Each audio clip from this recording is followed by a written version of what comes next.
Hello, this is Buddy Cressionnie, and also Bob Parsons is on the line. We're here to provide a webinar for the AS9100D revision, the 2016, and hopefully many of you were able to capture and attend the key changes presentation. This goes a little bit more in depth. It's more of a clause-by-clause discussion. A little bit about myself. I am the Americas lead for the AS9100 as well as the requirements team. I'm also the AAQSC, the Americas Aerospace Quality System Group Chair, and I'm staff on NQA. I also perform audits for NQA. I'm very pleased to be joined by Bob Parsons. Bob, would you like to introduce yourself? Yeah, I'm Bob Parsons. I'm Director of Aerospace at NQA.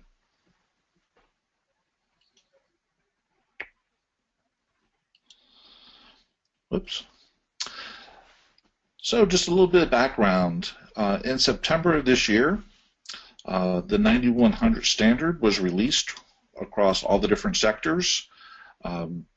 This complements what was done with regard to the ISO 9001, which was released in September of 2015. I mentioned the key changes presentation. It's about an hour long, and also if you go out to the NQA website, there's a recording of that. Just like there'll be a recording of this specific presentation that will be available on the NQA website. Also, the slides will be sent out as well. So don't worry about taking a bunch of notes from what's on the slides. You'll have access to the slides. Just a reminder, ISO 9001:2015 is the baseline text for the 9100 standard. So what's actually interesting is that in the past, we have not included some of the front matter of ISO 9001. One of the things we did with the latest revision of 9100 is we included ISO 9001:2015 in its entirety. Every single word is included within the 9100 standard. And of course, what the aviation, space, and defense industry did through the IEQG is we added some additional requirements that were very important for our industry. That takes nothing away from ISO 9001. About 1.4 million companies worldwide are certified to ISO, but we had some very specific additional requirements for aviation, space, and defense, and we wanted to get some commonality between some of the flow-down requirements from some of the major aviation, space, and defense companies. A little bit of background about why ISO 9001 changed. I know people think that standards are changing all the time, but if you think about it, ISO really hasn't changed since the year 2000. They went through a minor just amendment in the year 2008. Of course, the 9100 was revised in 2009, and we did add a couple of new requirements. But the standard gets reviewed actually every 5 years, and the decision is made whether to revise, amend, cancel, and so they continue to update it to make sure that it stays relevant to our stakeholders. Still, the focus is on customer satisfaction. The plan, I will tell you, was at a meeting of ISO TC 176 here 2 weeks ago, and the plan is that the next revision of ISO will once again be a minor change. So it's thinking that this will be a consistent foundation for another 15 years. So you'll see the same structure for another 2 revisions of ISO. Okay, so 15 years. The new structure adds some additional considerations for the complex environment, much more partnerships, many more external groupings, more interested parties. So those have been added into the standard. And also, with regard to the new structure, the Annex SL, or the new 10-clause structure, which is common with other management systems, which provide organizations an easier opportunity to go integrate these systems. 9100, and obviously I call it 9100. It's AS here in the Americas, EN in Europe, JISQ in Asia Pacific. Since it's based upon ISO, when ISO changes, 9100 needs to change as well. What we also did is we provide a web survey to find out how did we do on the 2009 version. Did we follow the design specification? What was our customer feedback? And what we also did is ask customers, what do you want to see in the next revision of the standard? So we did incorporate that input. Also, we have a clarification process. As we get clarifications, we look to see, is it possible to state the requirement in more easy to understand language? So let's go ahead and get into the meat of the presentation.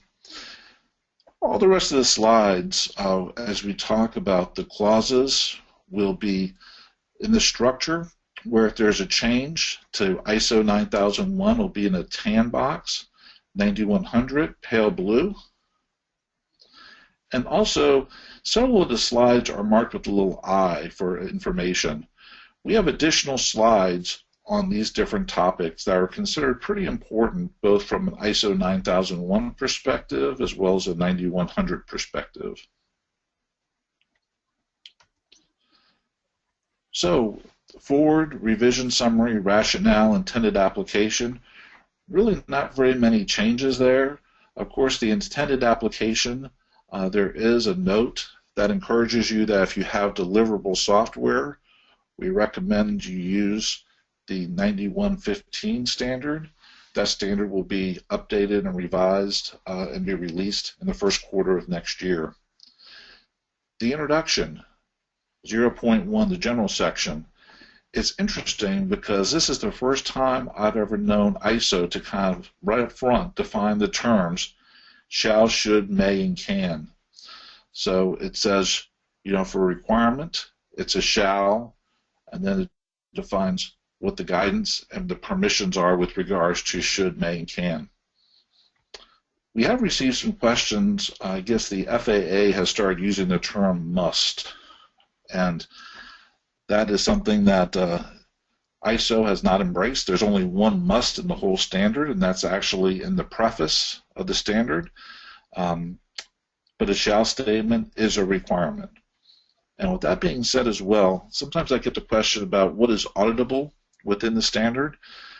Just like today, or I should say in the 2009 version, clauses 4 through 8 are your requirement sections. 4 through 10 is the requirement sections in the new standard. Of course, there is some information early on with regards to the scope, which kind of sets the stage for the whole standard. So would definitely encourage you reading it from cover to cover.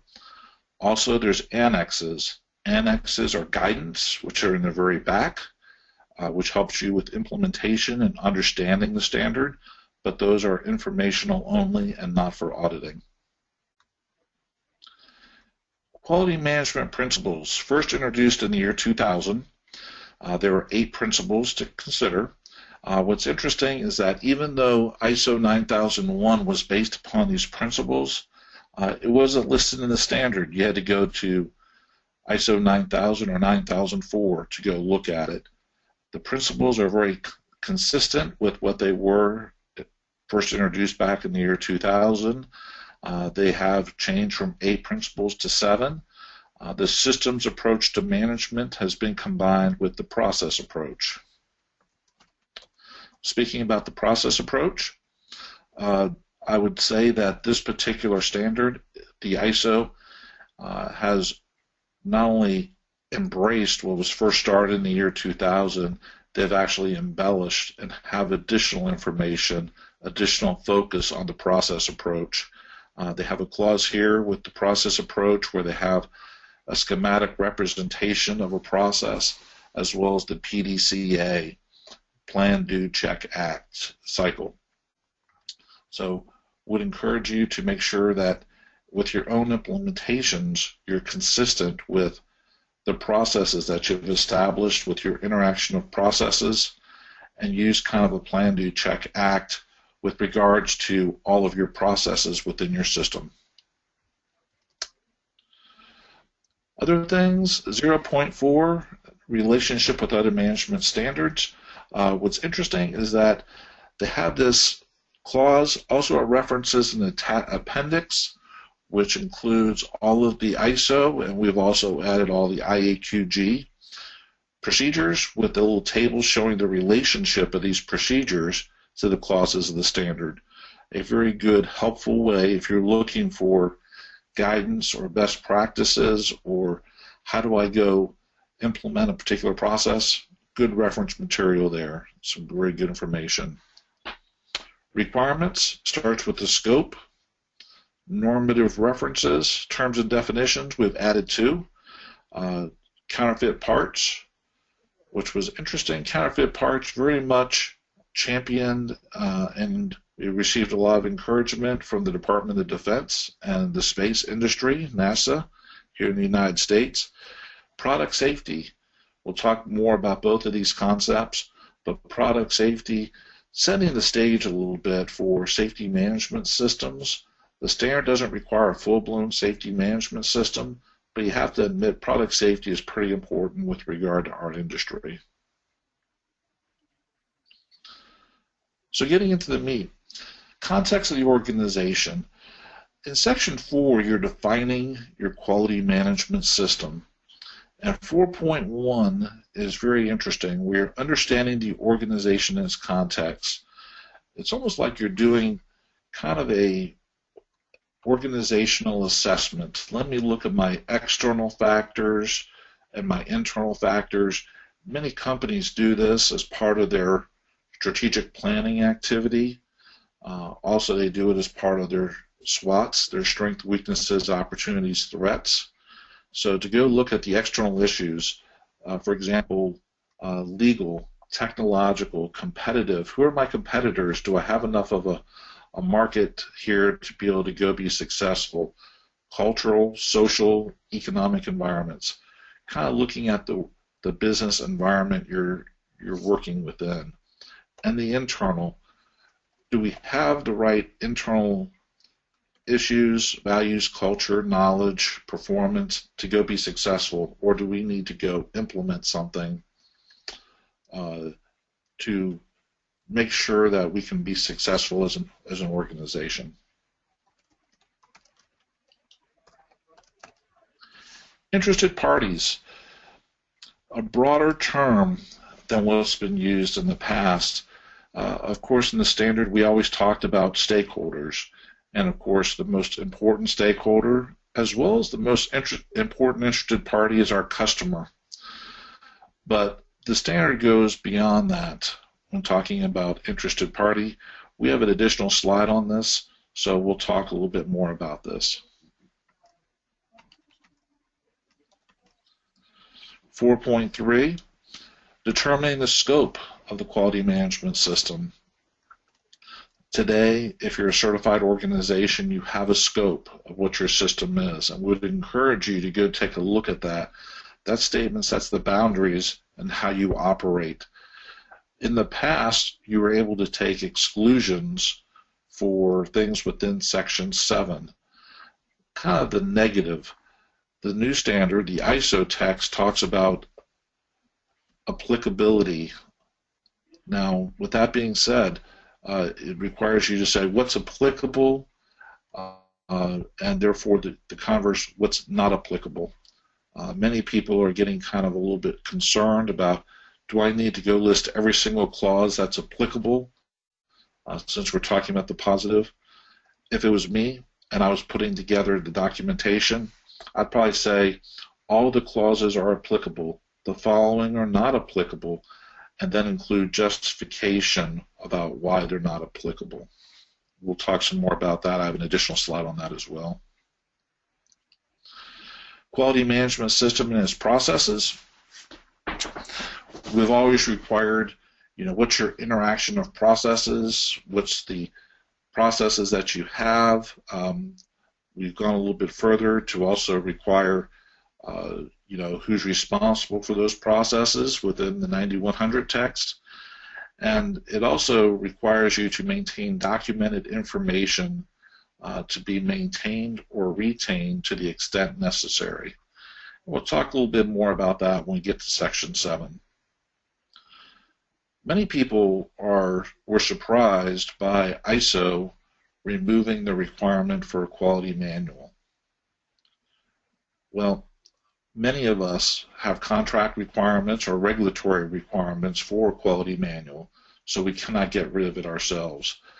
But one of the interesting things is that why ISO chose to get rid of it is because many organizations just regurgitated the standard.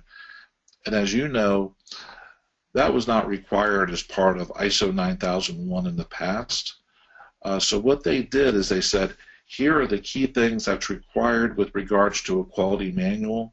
We actually embellished on some of those things and said, put in an explicit requirement within section 4.4 to say, you need to maintain documented information on this information. And the way we embellished it is some of the key information that's here in section 4, we require that to be documented in this top level document. Some people on the team were thinking, you know, so is that a quality manual?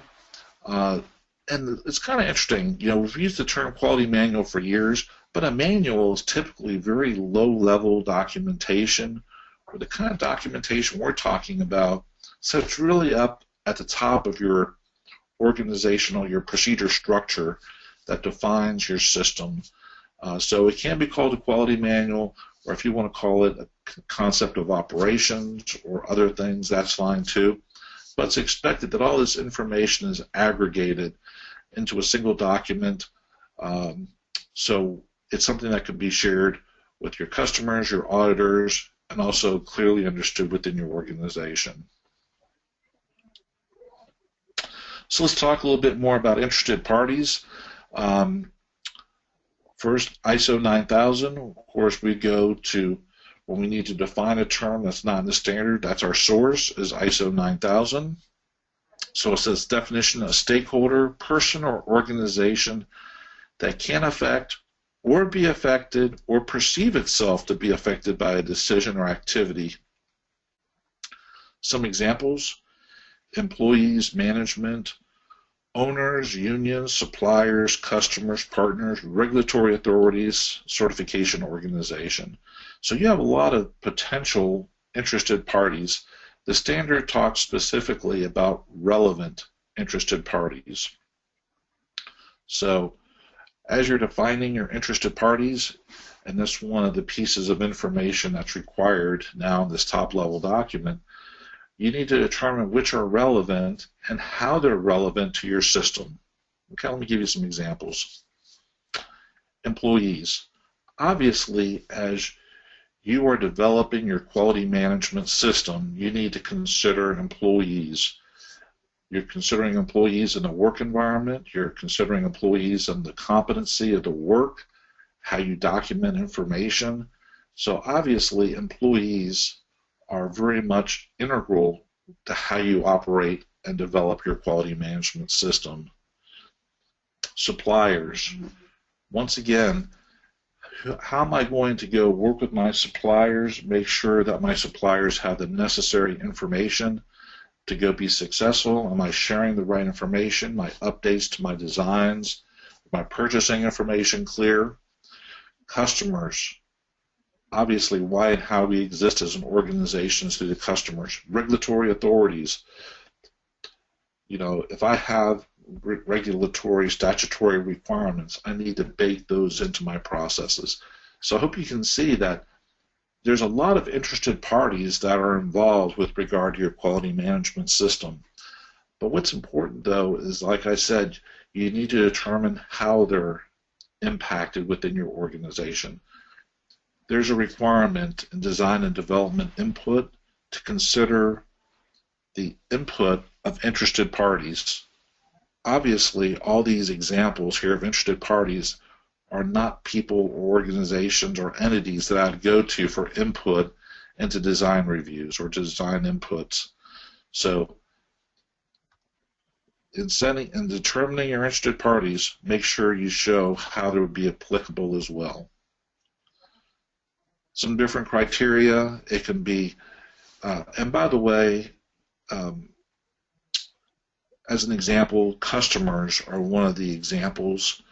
You know, that is fine, having that as a category, I would recommend strongly, don't go list every single customer that you have. Obviously, then you'll be always updating as you bring more customers on. So keeping it in categories, kind of a top tier or product family or activity, is probably the smart way to go here. Otherwise, you're just talking about a mammoth effort. Scope, as I mentioned, the standard no longer talks about exclusions. It talks about applicability. And this is really, how we determine how to make the standard applicable for large entities as well as small entities, looking at size, complexity, the management model, what do you do, what's the risk and opportunities. So you get to decide how to go document your system, what's the boundaries, also what's applicable within the standard and what's not applicable. I will tell you that we will be looking specifically for detailed justifications for non-applicability to make sure that you understand truly that it's not necessary with regard to your quality management system. It's not something that's done either internally or performed by an external party. What's interesting is that in the past, exclusions have been limited to Section 7 of the standard. ISO did not make that requirement, so you can actually take exclusions for anywhere in the standard as long as it's justified. For aviation, space, and defense, we would think non-applicability outside of Clause 8, which is operations, formerly product realization, Section 7, would be highly unusual.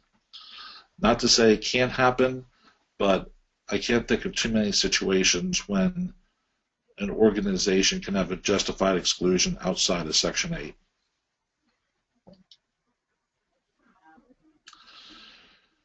The quality manual.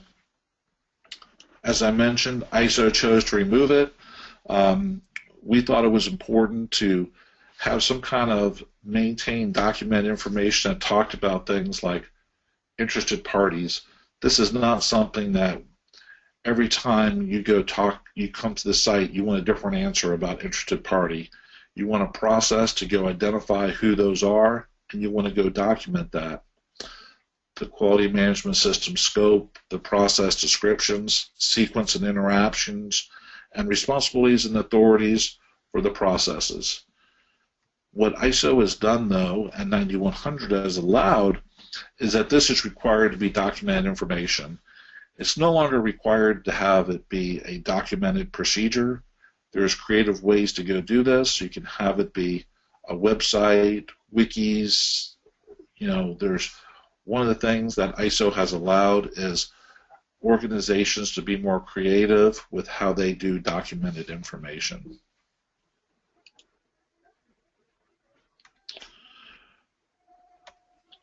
So the intent of the note about, there's a note there saying the above description of the quality management system can be compiled into a single source document information and referred to as a quality manual. Once again, putting everything together makes sense both from an organization, for your customers, for your interested parties, and if you want to call it a quality manual, by all means, go do that. So that was Section 4.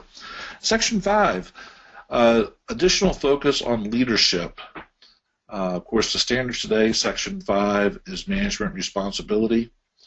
It's kind of been elevated to leadership, once again, trying to make sure that we don't just have people, but we also have the leadership behavior is what we're trying to go do and encourage. Much more focus on top management within this section. What you'll notice is whenever they talk about the people of the organization, and then they talk about the top management, where it's always been inferred that your quality management system should integrate with how you run the business. Now it's explicit. It talks about the integration of your quality management system into your business processes, making sure your policy, which is almost like your mission statement, your North Star, is aligned to your strategic direction of your organization. Then, of course, your objectives that are consistent with that policy of how I'm going to go get there. One of the other things that ISO 9001 has removed is the requirement for a management representative. They took the requirements for the management representative and said, top management, you'll go do these things. 9100 added back in the requirement. You may say, well, why doesn't 9100 want top management involved? Absolutely.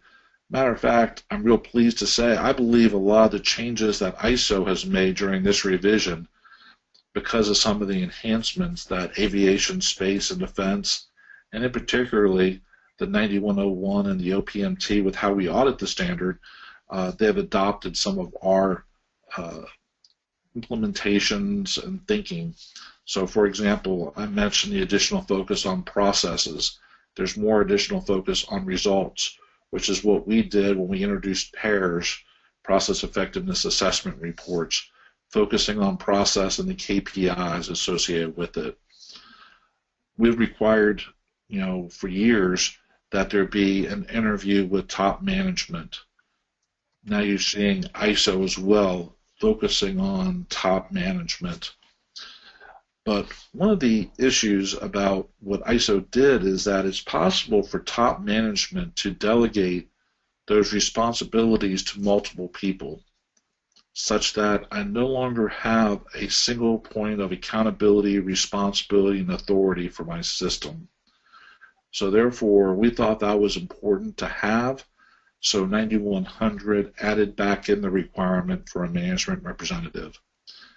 And oh, by the way, we tracked all of the shall statements of both ISO 9001 as well as 9100 Rev C or 2009 to make sure that the new standard was just as robust as what we had back then.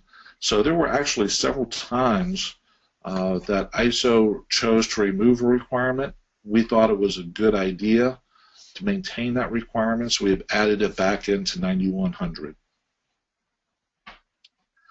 Section 6, planning. More focus on upfront planning.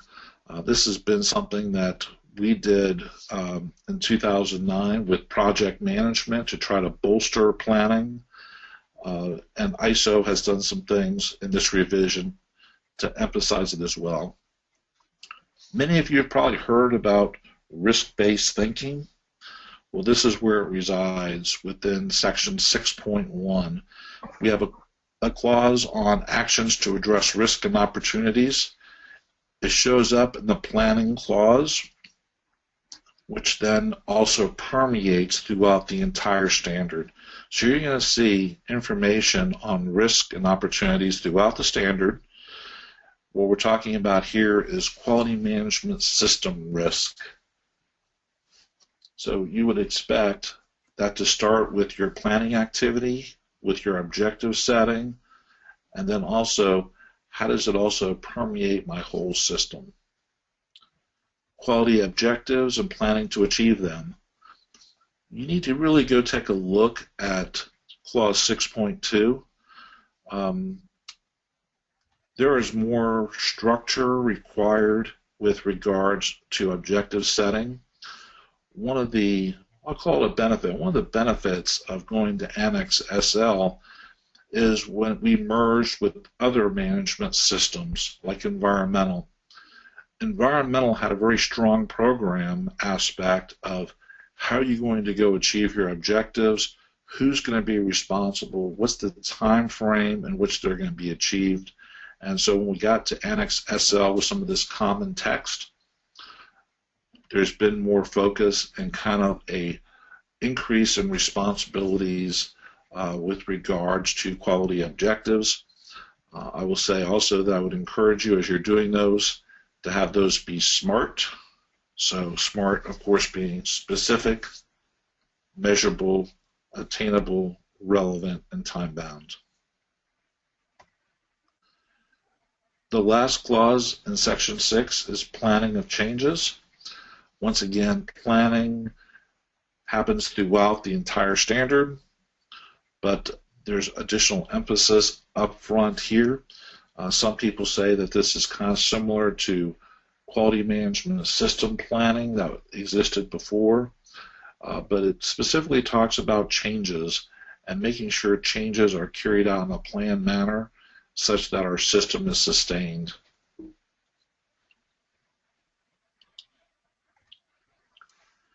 Section 7 is the support clause, starting with resources. General people. What's interesting about the people aspect is that it seems that every time the standard comes out, there's less reliance upon training aspects and more reliance upon competence. You can see there the clause 7.2, competence, but making sure we have the right people and that the people are competent based upon education, skills, experience, and training.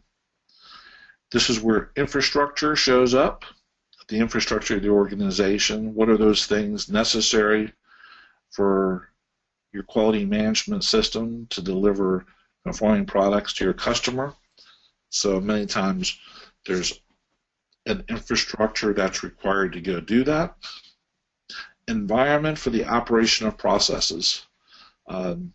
If you look, several people are kind of stirred up about some of the examples in a note, but obviously we want an environment that considers human and physical factors. We want an environment that is, people want to come to work. We want an environment where there's not a turnover of personnel, where there's not great stress. We want, as much as possible, to have an environment that is conducive to having product delivered to the customer on time and of the utmost quality. 7.15, monitoring and measuring resources. Of course, this is your calibration clause. So it was moved out of the product lifecycle section. Of course, it's in 7.6 today as part of product realization. But it was kind of interesting always. You know, for product realization, you had this kind of like product lifecycle feel. Then you had, the supporting process called calibration. So it's been moved here under Section 7 into the supporting process. 7.16, organizational knowledge. New requirement with regard to ISO 9001 and obviously therefore 9100 as well, about what's the necessary knowledge gained from experience, lessons learned, successes, failures, conferences, many different sources. We'll talk some more about that. I have a backup chart on that. Competence of your personnel. How do we make sure that people are competent to perform the work?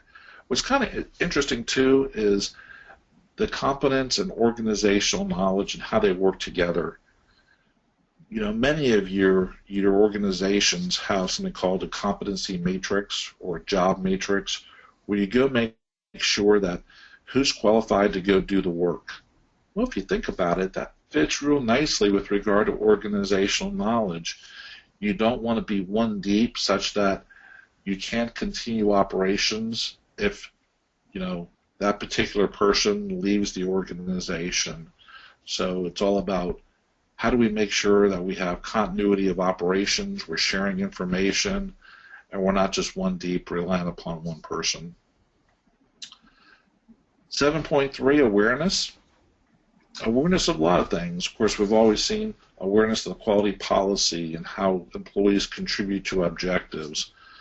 There's been 3 new requirements added with regards to awareness about how do employees understand their contribution to product or service conformity, how they contribute to product safety, and the importance of ethical behavior. We actually have a chart on that as well. The next clause, 7.4, communication. Always in the past, we had a focus on internal communication with regard to the quality management system, but once again, some of the other standards had a focus as well on external communication. So this has been expanded. In addition, it's not just go communicate but there's certain requirements within this clause about how do you communicate, how often do you communicate, who do you communicate to. So I would encourage you as part of your gap assessment to go dig into this particular clause. 7.5, documented information. Very interesting. You know, I know people who used to get into arguments about whether something was a document or a record, and ISO's come out and said, we don't care, you need to control it. The Annex A is a very good reference with regards to understanding a little bit more about some of the thinking behind documented information. What it basically says is that if the term is maintain documented information, you're talking about like a procedure. If it talks about retained documented information, it's talking about a record. Now, it's not required that you go through your whole system and do a search and replace wherever it says records, now call it retained documented information. Probably what you did is you did not go change all your drawings in the year 2009 when the standard came out and said critical items. I know what I did is within my quality manual, I said, yep, we have all kinds of critical items. We have fatigue fracture critical. We have interchangeable replaceable. We have key characteristics. And we have processes in order to go execute those. So the same thing would be true if you wanted to continue to use some of the terminology with your organization, and not encourage you to do that, because that's what's meaningful to your organization. And just say, yep, when it says documented information or retained documented information, we keep records. I will tell you that there is a fear by some of the IAQG member companies that organizations are going to say, hey, look, ISO has removed the requirement for 6 mandated procedures. So as organizations go transition, you're going to see a big party one night where everybody's going to bring all their procedures, and there's going to be a big bonfire in the parking lot, and everybody's going to sing songs and be happy. I don't know too many organizations today that just have a quality manual and 6 documented procedures. You determined as part of your organization you need those procedures to ensure consistency. And oh, by the way, that's also an excellent way of capturing organizational knowledge. So, but we would expect for you to, not only because of the new standard, but just as a normal course of business, to determine when do we need procedures and when do we not. I can also tell you that sometimes having too many procedures can also be kind of a dangerous thing by stifling creativity or being so detailed. It's not the way we do our business. So there's additional information on that. I will also tell you that there is a additional procedure requirement that 9100 added for non-conforming material and corrective action. The last one here, the 753, one of the things that some of the other standards within the 9100 family did is to require you to back up or safeguard electronic records. We thought that was a great idea, and we even actually expanded it to define data protection processes, mainly for your IT systems. How do you safeguard it? How do you make sure that it's virus-proof? How do you back it up? So that's been added to 753. So let's talk a little bit more about organizational knowledge. You're trying to safeguard your organization from knowledge lost, like through staff turnover or failure to capture and share information. I know I was once on an audit, and I started drilling down to a particular operator saying, show me how you do this work. And they wound up not being able to explain how they do the work based upon the work instruction or the design. So they kind of took me into kind of some of the little personal notes that they had. They pulled out a little, pad of paper out of their back pocket to show me. Well, that's obviously not capturing the necessary knowledge to do the work. If we're not providing clear understanding of how to go do the work, then that's a problem. We need to make sure it's captured such that it can be shared. Also, another example, I go up to a particular tool, and there's all kinds of tape, masking tape, with little notes all over the tool to go so the person understands how to go put the tool in the fixture and how to go drill it to make sure there's not any nonconformities. So it's all about acquiring and sharing knowledge. I know years ago there was, kind of the knowledge is power, don't share anything. Well, that's not successful that's not resulting in success for your business. So we'll encourage you to think of things like, how do we go capture this knowledge? How do we share it? One way that software industry has been very successful is by lessons learned databases. If you want to go do that, that's great. That's an example of how to go do it. My only warning would be make sure you use it. I've seen lots of examples where lessons learned were captured and they weren't referred to as part of the business. When they had a failure, they went and got ready to go enter it into the lessons learned database to find out, look at that, it was already here. So if you're going to use lessons learned, great, but please utilize it, make sure it's valuable. One way to go capture lessons learned is when you have a failure, go take root cause analysis and find out what do you need to go do so that does not recur, and then make those changes to your plans, to your procedures, whatever you need to capture that information so it doesn't recur. Obviously, you want to do this with experts to transfer this knowledge. You don't want to go capture the knowledge of somebody who's not doing the work according to the process. And obviously, this works hand in hand with succession planning activities, how to make sure that we're not caught surprised by only being one person deep or not having people who are ready to move into leadership positions. Mentioned awareness. So what we want is, just like today, the employees being able to articulate, here's how I contribute to objectives. Here's what the quality policy means to me. You want the same kind of being able to verbalize, here's how I contribute to product or service conformity, how I contribute to product safety. You want them to be able to say things like, if I don't follow the process, we're going to have a nonconformity, unhappy customer, we're going to possibly have a failure out in the field, maybe could result in loss of life. You want them to be able to understand from leadership what the consequences there are and why it's important for them to go do quality work. So there's lots of ways to go share this information. Direct communication of expectations from leadership down to employees, communication campaigns, formal training. And what you're expecting is that people can articulate how their role and how they contribute to quality. Ethics. What's interesting is that we've gotten a lot of questions about,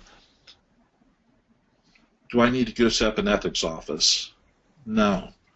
What you want is an environment, a culture where employees understand their responsibilities, that there is a way for them to elevate issues. There probably should be a way of not only elevating within their chain of command, but an alternative escalation in case they're not getting anywhere with their chain of command. It involves listening to employees, recognizing what their concerns are, to try to go address any concerns, boosting their productivity, boosting their desire to know that they're being listened to. We want people who also report and don't pass on defects. We don't want, people know what's right and what's wrong, and we want employees to be able to make sure that they see something that's not right, they raise their hand and call people's attention to it.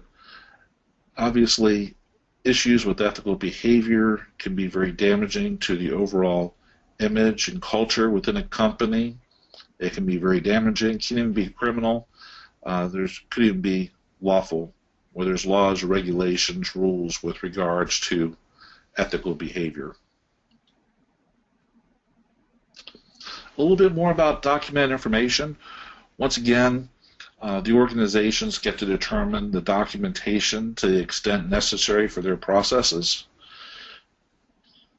So some topics to be documented. We already talked about some of these things with regards to up there in Section 4.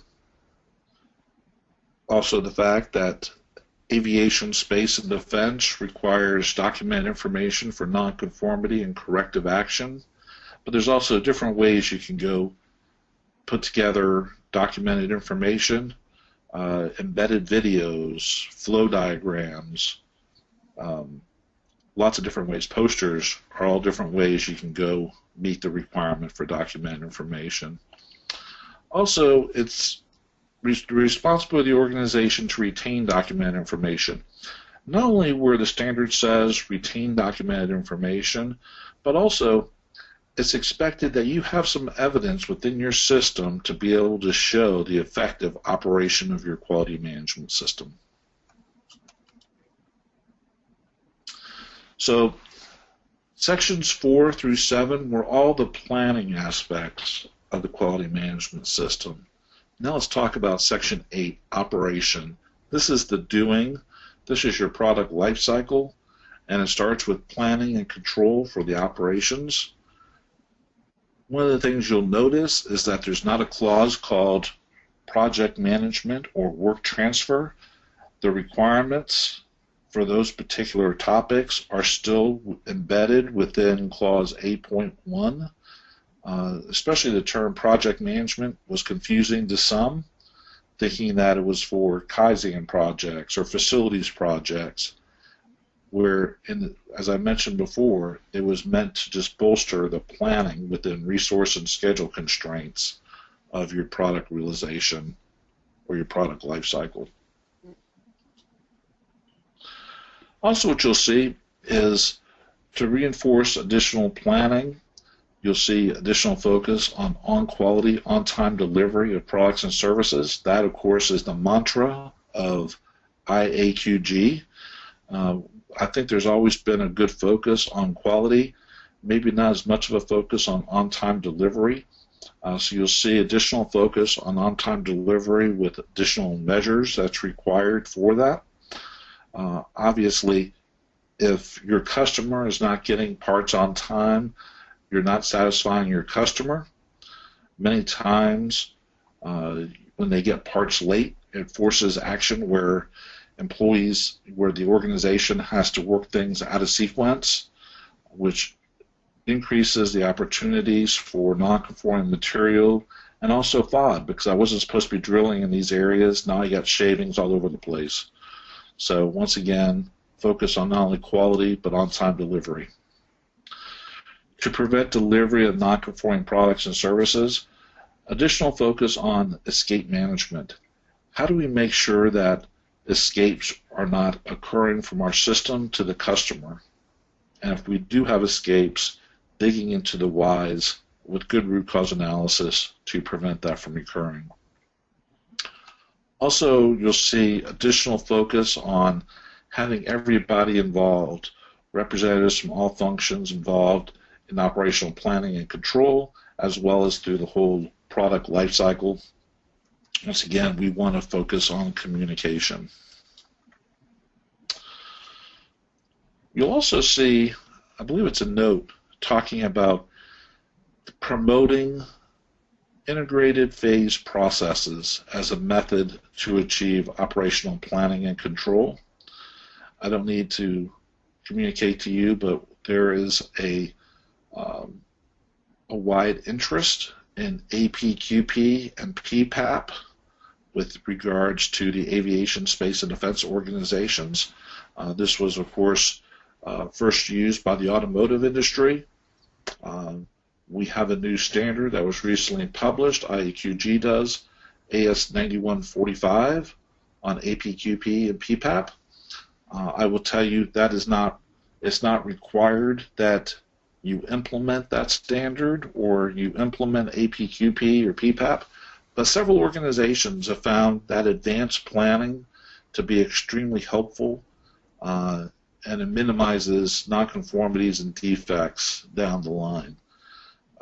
Also, I will tell you, I know that several OEMs are planning to flow down the AS9145 to their supplier base.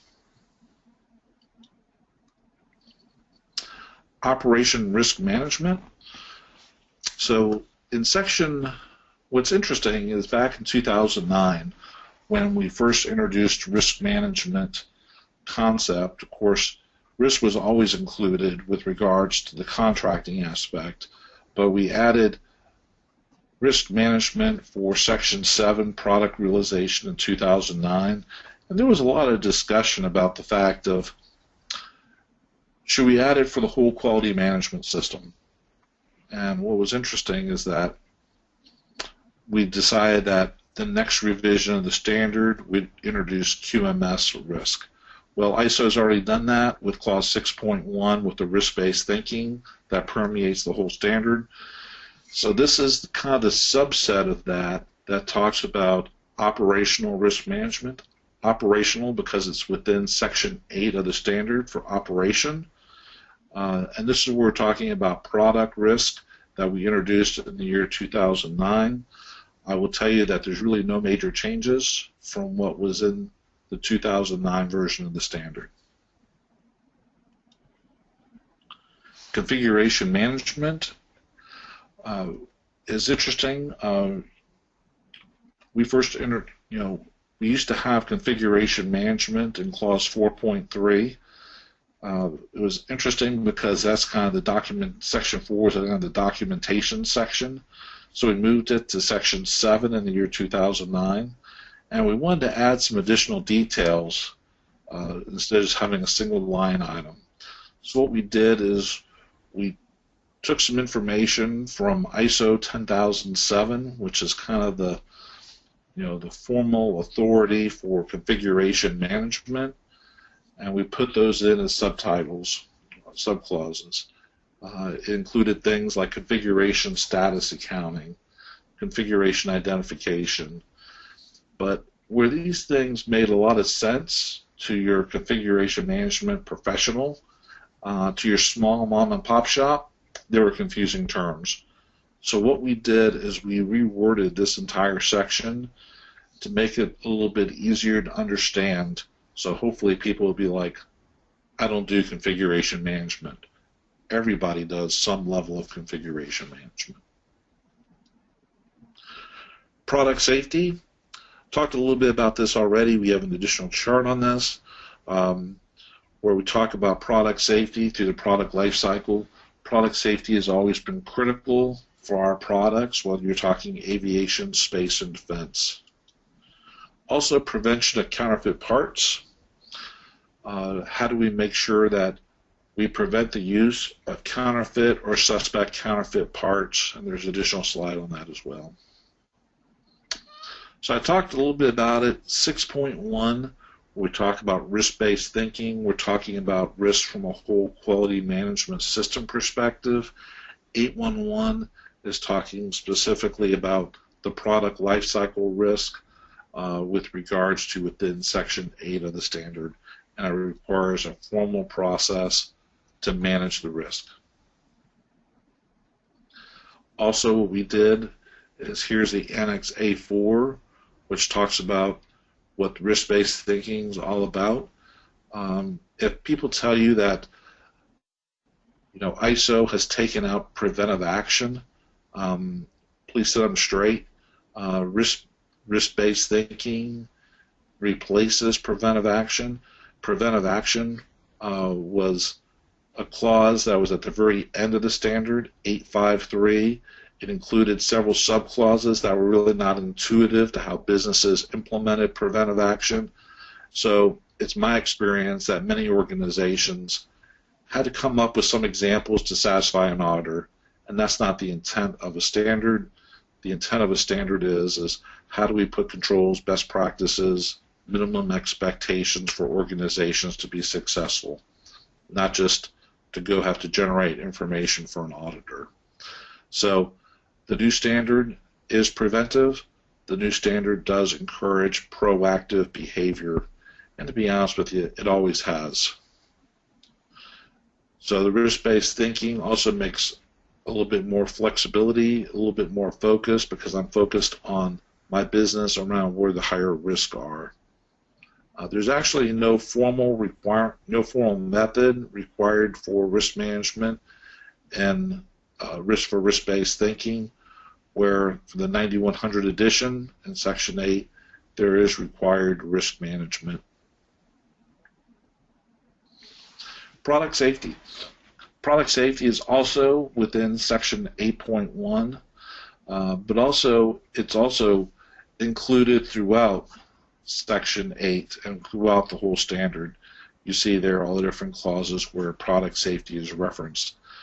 I mentioned safety management system. That's something that ICAO, the International Civil Aviation Organization, is flowing down via like the FAA here in the United States. This is not requiring a full safety management system, but it does insert, and it's kind of the logical next step from what we introduced in 2009 for critical items, which of course all items are not the same. Some have a higher risk with regards to the safety of the product or the operation of the product. The definition of product safety: the state in which a product is able to perform to its designated or intended purpose without causing unacceptable risk of harm to persons or damage to property.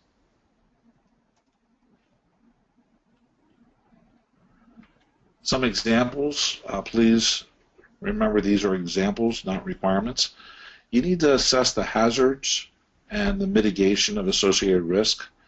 So where are my risks with regard to my product? And you can do that through FMEAs, safety analysis, and also what's the risk identified with the organization as personnel.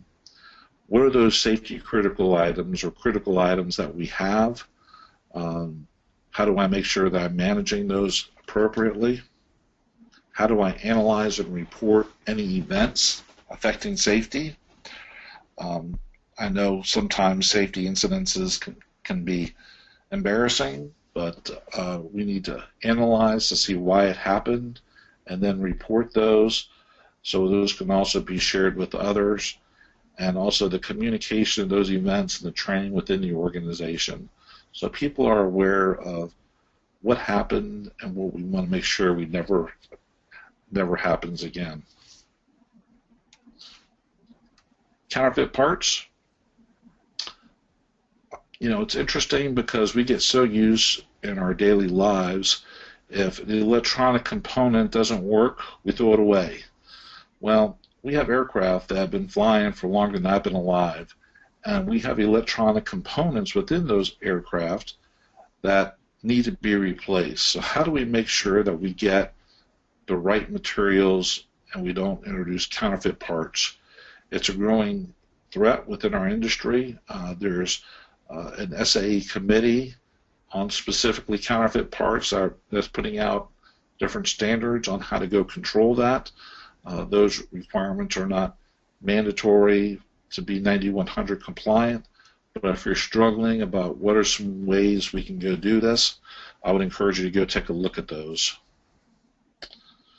We define counterfeit parts as an unauthorized copy, imitation, substitute, or modified part which is knowingly misrepresented as specified genuine as part of an original or authorized manufacturer. So some things to consider as part of your process for counterfeit parts prevention. Training. Make sure people understand the risk of counterfeit parts and how to prevent counterfeit parts entering your quality management system. Focusing on procurement. Procurement personnel are your first line of defense. They're the ones who are looking at different sources, making sure that they use trusted sources. Your inspection personnel, if something doesn't look right, or your operators as well, something doesn't look right, raise your hand. They're used to working with these products on a day in, day out basis. If something doesn't look quite right, make sure that they let people know so it can be investigated. Design personnel. How do we design our product with obsolescence management in mind? As I mentioned, that is actually part of the requirements in design and development inputs is to consider the obsolescence. Controls for acquiring parts, making sure you go into the approved sources, the original manufacturers, distributors. Traceability, do I have the right lineage of parts traceable back to the OEM or the authorized manufacturer? How do I verify and test parts? How do I report? I know here in the United States, several of us have GUIDEP reporting. Most likely within your contract, your customer, there's some kind of reporting requirements to make sure we can learn from each other so we can try to not have an industry risk with regard to counterfeit parts. Also, we don't want these parts returned back to the supplier that provided them. So how do we quarantine and report those things, segregating counterfeit products to make sure they're not reintroduced into the supply chain? 8.2, very similar to 7.2 in the 2009 version, where it talks about understanding the customer requirements for products and services. Starts off with customer communication, understanding also about contingency actions. 8.2.2, what are the requirements related for products or services? Here's where I'm gathering all the information from my customer on what's required, as well as looking at statutory, regulatory. And it was always kind of inferred, but ISO actually made the additional requirement that your organization should be able to meet the claims for products and services. If you go engage in a contract, you should have the capability, the competency. You should be able to go meet the claims that you're claiming you can go do within that particular contract. Reviewing those requirements, we used to call this contract review. That couple of new 9100 requirements, making sure that's coordinated with applicable functions of the organization. What many organizations do, if it's a repeat order or something that's a catalog item, there's a very streamlined review. If it's something brand new, there's more in-depth investigation and other people are brought in with regard to the review of those requirements. Also, requirements for 9100, if you're not meeting the requirements, you need to make sure that you communicate that to your customer and appropriate actions are taken. And then finally, the last is that if there's any changes to the contract. Sometimes I'll get a question about the fact of, a chemical being replaced by another chemical, superseded. If that's coming from your customer, by all means, that's the appropriate authorization. But if it's just something that you're seeing as part of a spec, unless that spec's called out by your customer, you still need to comply with what's in the contract, unless you get some kind of contract authorization or approval to go deviate from that. 8.3, design and development. What's kind of interesting is that there's a new structure. Notice it starts with planning, inputs, controls, which is where design reviews, verification, validation is, and then outputs. If you think about the structure of 7.3 today for design development, it's like planning, inputs, outputs, design reviews, verification, validation.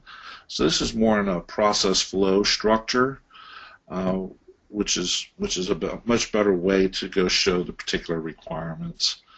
The planning, we've always had requirements for approaching design and development in a structured way. What's the stages, what's the controls, what kind of documented information is required to demonstrate that you're complying to requirements. The inputs, as I mentioned, obsolescence is now a consideration for inputs. And also your inputs should be clear, unambiguous, because you're matching the outputs against those inputs for your verification activity. Design development controls. What's interesting is that sometimes I'll go to engineering labs and they feel like they're like a little hobby shop, or they're like a, what you would go do in your garage.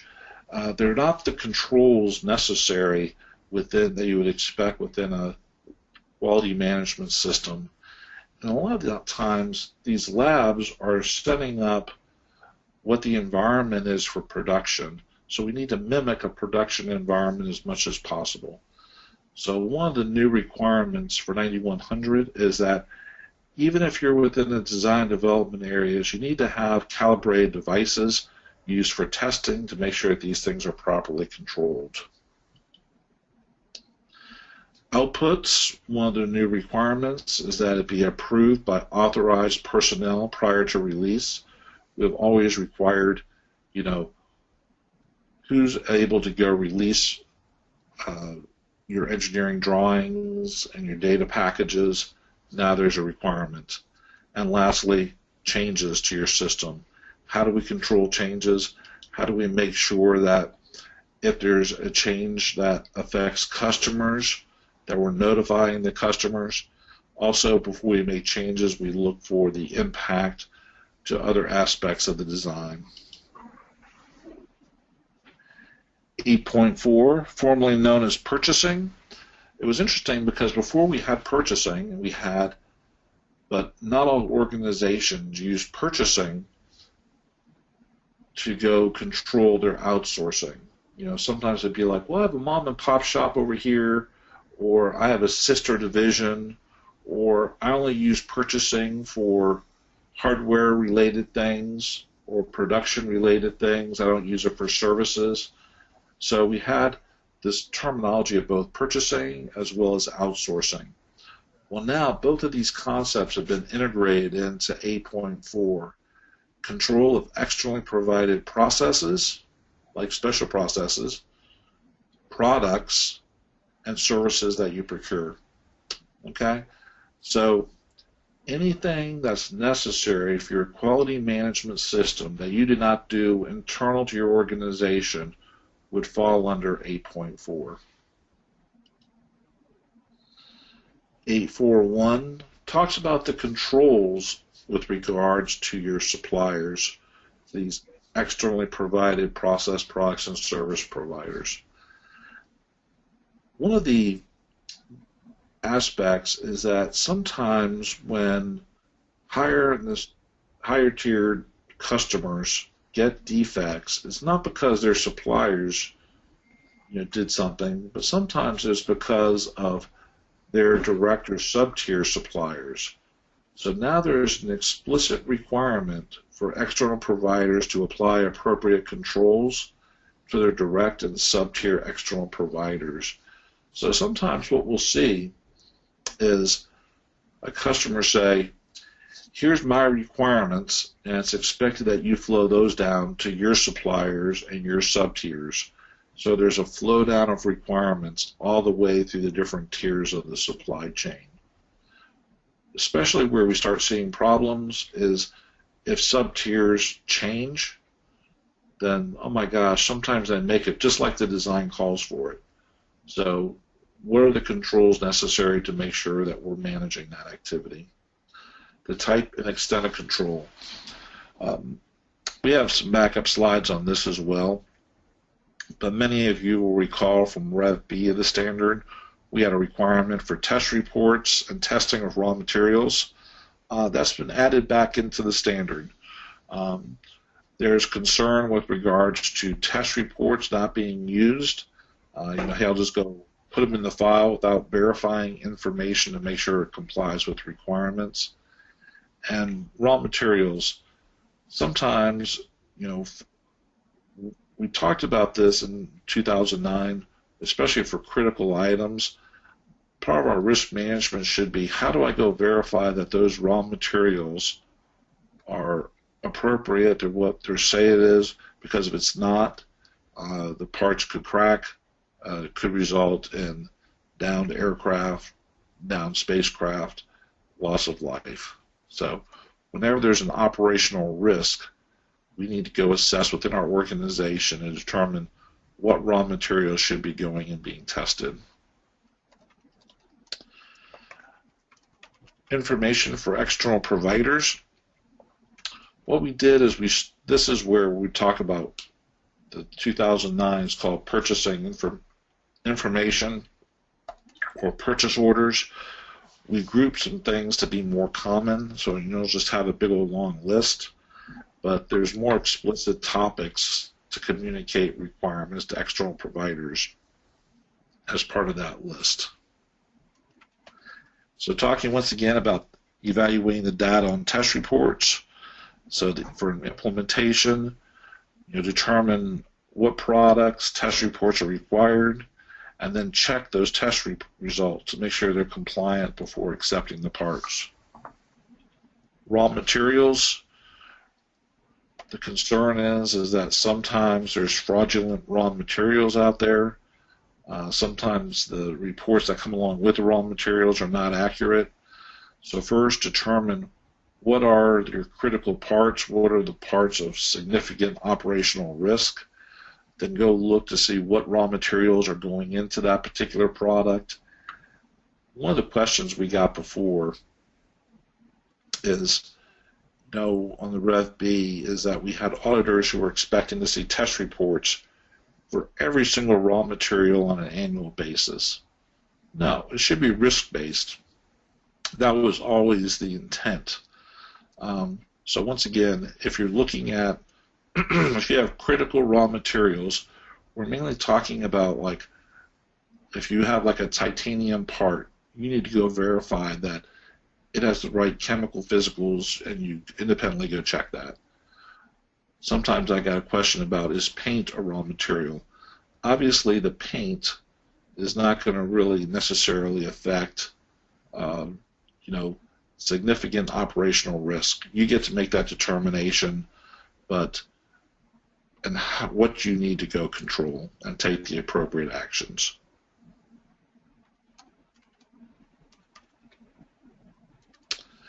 (8.5) Product and service provision. Starts off with control of production and service provision, a little bit more about control of processes and outputs and acceptance criteria. There are some sub-clauses within 8.5.1.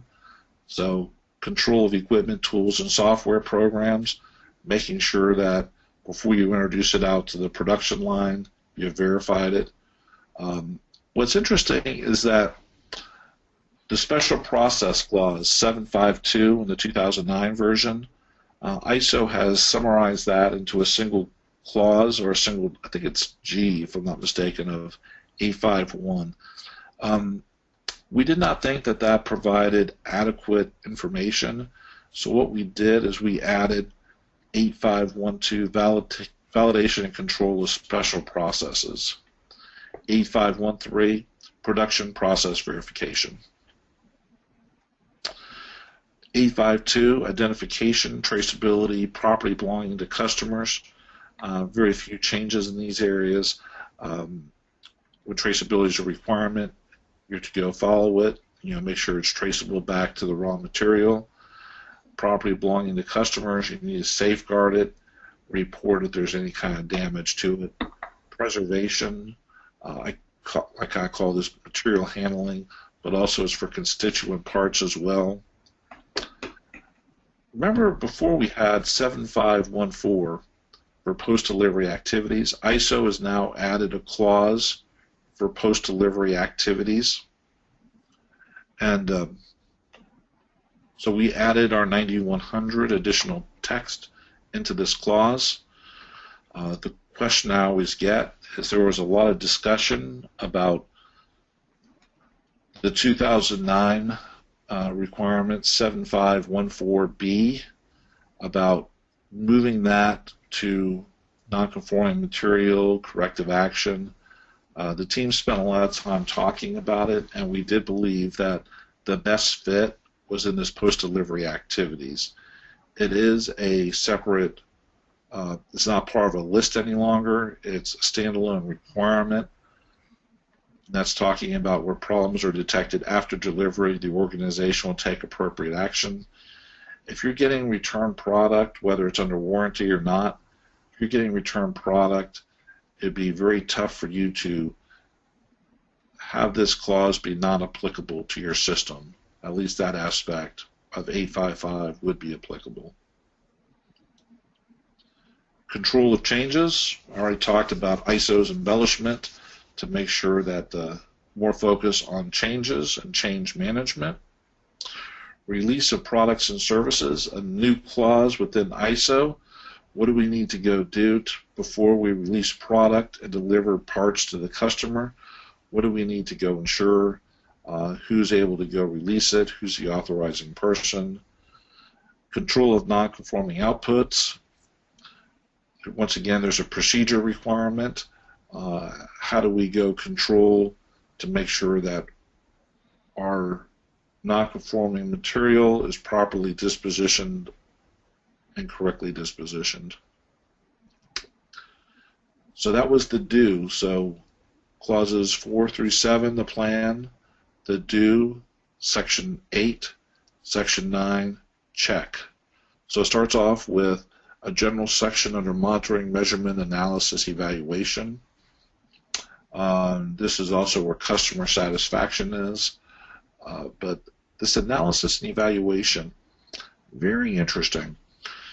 If you do kind of an analysis of the number of nonconformities on analysis of data, clause 8.4, you'd be pretty shocked at how few times there's been nonconformances written against that particular clause. So obviously, all certified organizations are doing a great job of gathering the right data, analyzing the data, and making appropriate adjustments within their system. What ISO has done is they have embellished this clause into this 913 analysis and evaluation. Also, there's a requirement where this feeds into management review as well. So a little bit more clear with regards to expectation. 9.2, internal audit. There's been some additional notes that have been added to this particular clause, focusing on the fact that during internal audits, you should also be looking at process performance. What are my KPIs for the process? Making sure that your organization is considering legal, statutory, customer requirements as well. Management review. Some additional requirements. 9100 added on-time delivery performance. Once again, as I mentioned, an embellishment. Also, ISO has added the requirements for external provider performance for both on-time delivery and quality as well. So that's the check. Now the act improvement, a general section, and then nonconformity and corrective action. When taking causal analysis, don't just stop at human error. Why was there a human error? So now there is a requirement for human factors consideration during your causal analysis. And as I mentioned, there is a procedure requirement for nonconformity and corrective action. This is also where continual improvement is as well. I mentioned the annex. It's interesting because ISO has had annexes in the past, and what they did is they got rid of the annexes before publication. The annexes are in there. It's guidance material for implementation, not for auditors to write nonconformities. But there's some good information on Annex A on risk management, also interested parties, document information, some good information in Annex A. And then Annex B, ISO has included their list of standards with how those relate to the clauses, and so has IAQG. A little bit more about human factors, right, is the interaction between people, machines, and each other, and their impact on human performance.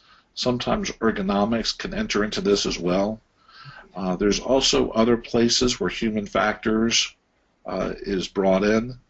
714, the work environment, or now called environment for the operation of processes, and 851G, prevention of human errors. How do we mistake-proof our operations the best we can to try to minimize human errors?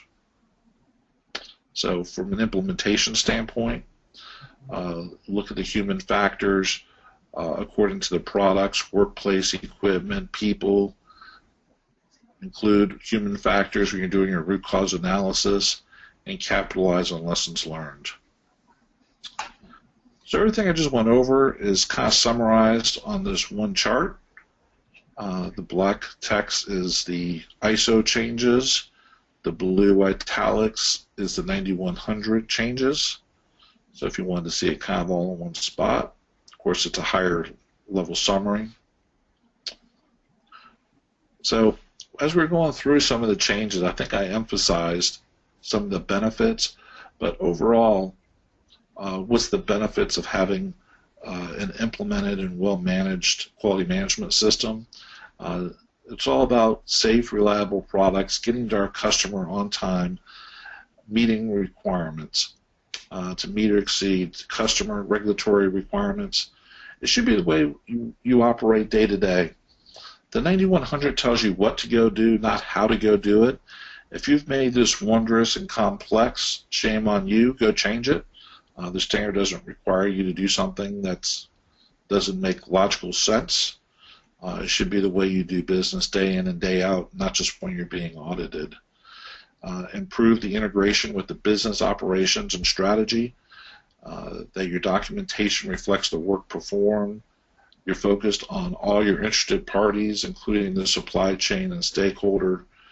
We're trying to make it such that you receive fewer customer-specific documents because IEQG is trying to commonize the requirements as much as possible, and we're continuing to be recognized by our regulatory authorities.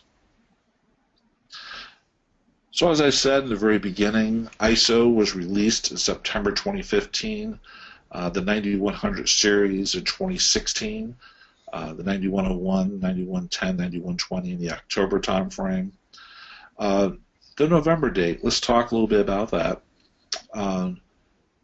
Here just recently, the mandatory aerospace auditor transition training was released in all languages. So for certification body auditors that took the AATT, Aerospace Auditor Transition Training, they're required to go take this transition training before they do audits.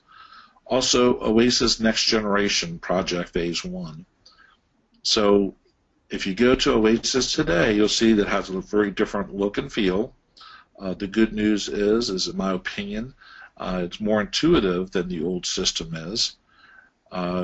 Right now, for Generation 1, it should be pretty transparent to you as you're doing 2009 audits.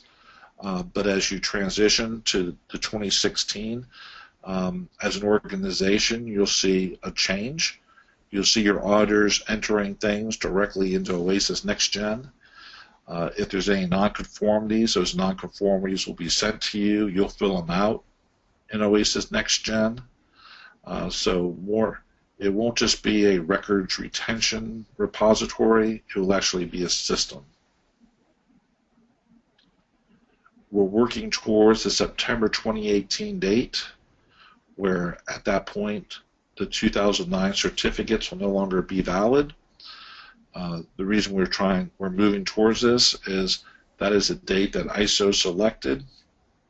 We don't want to see organizations have to transition twice, once to ISO and then once to the 9100 series. So backing from that, from June 2017, all audits, that point on, whether it be surveillance, recertifications, initial certifications, will be anything started after that date will be to the 2016 version of the standard. Anything else you want to say about that, Bob? No, I think you pretty much covered it. It was obviously it was our hope by this point in time. At one time, we would have audits knocked off. By this point in time, we'd be talking about stuff we're seeing on site. But needless to say, that hasn't happened yet. I think Buddy touched on a little bit, but for NQA, your auditors are now undergoing the test. So I'd expect to be able to start doing audits. We're hoping in the month of January, maybe February. So it'll still be a little ways off because there's a lot of hoops your NQA auditor has to jump to before we can even start into this thing. Okay, thanks, Bob. Deployment support material. The transition timeline is pretty ambitious. So the 9100 team wanted to put out deployment support materials, and actually the good news is that they've been out there for about a year and a half, and we've continued to add to them and make them even better, as well as continue to revise them and keep them up to date. So if you go to the iaqg.org website, on the left-hand side, where the number 1 was pointed with the red arrow, you'll see deployment support materials. There's also a yellow box at the top for like 9100 2016. If you just click there, it goes directly to the site. But if you click here, deployment support materials, it takes you to this little grid, this little table. All of the hot links will take you to deployment support material for those standards. So even if you're certified to 9110, 9120, you can go click on those and look at the deployment support material. We'll focus on 9100. To the right, you see 9101.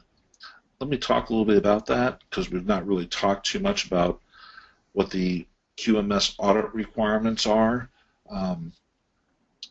I know that there was some significant changes, the 9101, with the introduction of pairs and worksheets and so forth during the last revision.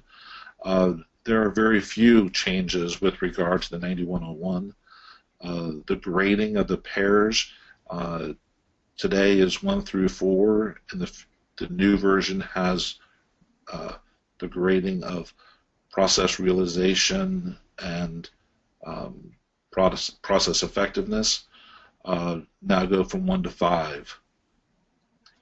Today, if you have multiple sites, you have to go fill a QMS matrix in for each site. In the future, in the new version, there's ways of being able to put that all on a single worksheet. So some enhancements, but nothing too tremendous that need to worry you as far as a certified organization. So let's talk about what's out there for 9100. This clause-by-clause presentation is available out on the IEQG website, in addition to NQA mailing it to you, and this recording being out there. We have other presentations as well. I mentioned the key changes presentation at the beginning. Many of you probably attended that as kind of the first module of this. There's even a higher level summary if you want to provide a summary to your executives. There's an executive level summary presentation. The fourth bullet down there, correlation matrices between 9100 2009 and 9100 2016. So this shows you, here's what the requirement was in 2009, here's where you can find it in 2016, and vice versa. Here's the 2016 requirement and where it exists within 2009, or if it's a new requirement. The fourth bullet there shows you on a table side by side. The fifth bullet matrix is an Excel spreadsheet that have the clauses with little X's in there, so you can map them that way as well. Frequently asked questions. I received permission from ASQ to post an article about how to get ready for the revised 9100 series of standards. We also recently published a gap assessment worksheet. Knowing that many organizations will be doing gap assessments, what we did is we have 2016 requirements, how that correspond to 2009, and then also some verbiage in a column about what the significance of the change is. Is it a major change, a minor change, or no change? Then we also have some columns on who within your organizations can be responsible for doing the gap assessment, what actions need to occur.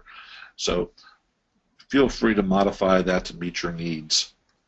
The 9100 evaluation guidance material, I've received an update to that this week, so we will be evaluating that and posting that on the website here very shortly. There's also some very good materials from ISO 9001 2015, but the ISO site's kind of hard to get to, so what we did is we listed it here for our users to go access. So if you have any questions, there's a question button within your GoToWebinar, and I would encourage you to enter those questions. I haven't seen any, so hopefully there won't be any questions like, I can't hear you, or I can't see the charts. So if you have any questions at all, please enter those. While we're waiting for questions, Bob, do you have anything you want to add on the presentation? No, I think that pretty much covered it. We'll just, hopefully some good questions will come up. We can tackle them as they come. Okay, great.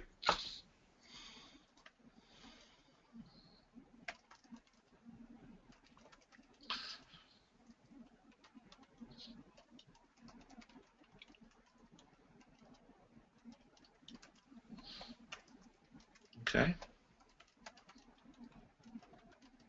And as we're waiting for questions to come in, also, obviously, I want to thank you for taking time out of your busy days for participating in this GoToWebinar. I hope that the content has been valuable to you. Buddy, you can also, there's not that many people on the phone that I don't know if you can unmute it, but you can just unmute it, people can fire their questions off verbally.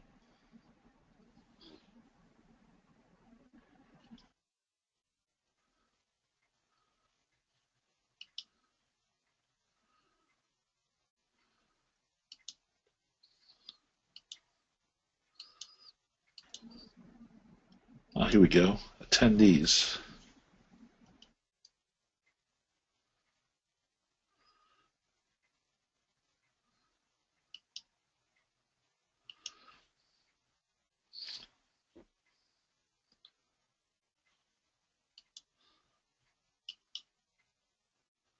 Yeah, actually, I'm not a question, a comment. Very good and clear. Thanks. Thanks, Neil. Let's see, now I'm showing my technological advancements. I'm clicking for the attendees to unmute all, and it's not unmuting all. Okay. Any other questions? I'm sorry, it looks like we have to use the question box.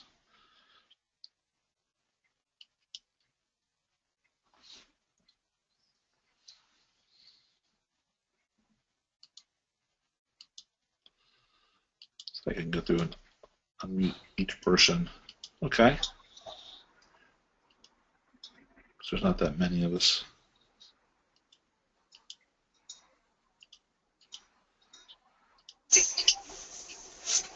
All right. As you're getting unmuted, if you have any questions, feel free to go ahead and ask.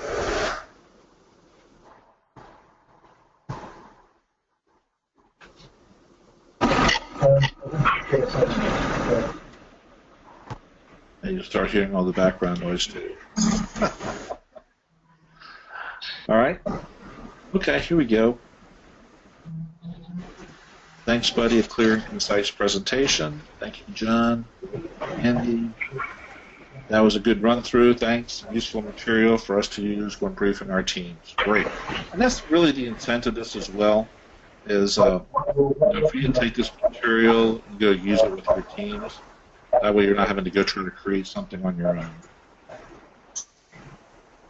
Okay. Any other questions?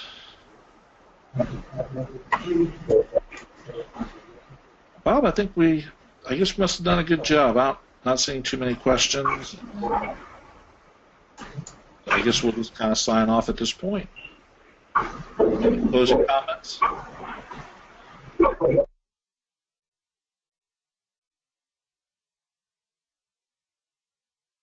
questions out there, you can send them off to NQA and they'll forward them on to Buddy and myself. Okay. Excellent. Well, much success in your transition. And thank you very much for dialing into this, and appreciate NQA sponsorship and your engagement with NQA. All right.